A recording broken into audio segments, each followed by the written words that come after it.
সাংস্কৃতিক অনুষ্ঠান ও বাহারি পণ্যের সমাহারে যুক্তরাষ্ট্রের আটলান্টিক সিটিতে অনুষ্ঠিত হয়ে গেল বাংলাদেশ মেলা। বাংলাদেশ অ্যাসোসিয়েশন অব সাউথ জার্সির আয়োজনে অনুষ্ঠিত হয় এই মেলা। বাংলাদেশের শিল্পীদের সাংস্কৃতিক সন্ধ্যায় বিমোহিত হন যুক্তরাষ্ট্রের মূলধারার নির্বাচিত জনপ্রতিনিধিরা। বর্ণাঢ্য আয়োজনে মিডিয়া পার্টনার ছিল একুশে টেলিভিশন। যুক্তরাষ্ট্রের আটলান্টিক সিটি থেকে বিস্তারিত জানাচ্ছেন ইমরান আনসারি। প্রতি বছরের ন্যায় এবারও বাংলাদেশ মেলার আয়োজন করে Bangladesh association of south jersey. ঢোল বাজিয়ে বেলুন উড়িয়ে মেলার উদ্বোধন করেন সংগঠনটির নেতারা। বেলা বাড়ার সাথে সাথে উপচে পড়া ভিড় ছড়িয়ে যায় মেলা প্রাঙ্গণ। বাংলাদেশিদের এই আয়োজনে সম্পৃক্ত হয় আটলান্টিক সিটি মেয়রের অফিস।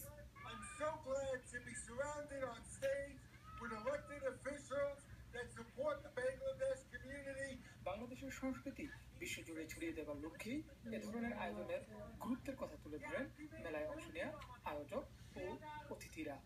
বিশ্বের যে যেখানেই থাকুন না কেন, আমরা সবাই বাংলাদেশের মানুষ, বাংলাদেশকে ভালোবাসি।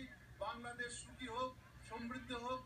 We introduce our young American generations that our culture in United States.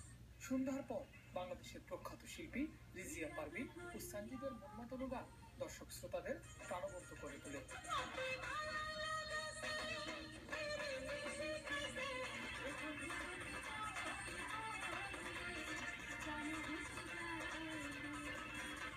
এছাড়াও প্রবাসের কণ্ঠশিল্পী সাম্প্রদায়িক ধরে ভিন্নমাত্রিক গান যোগ করে নতুন মাত্রা।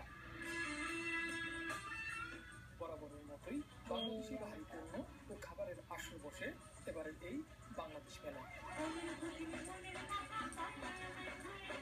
ইমরান আনসারি, আটলান্টিক সিটি, যুক্তরাষ্ট্র।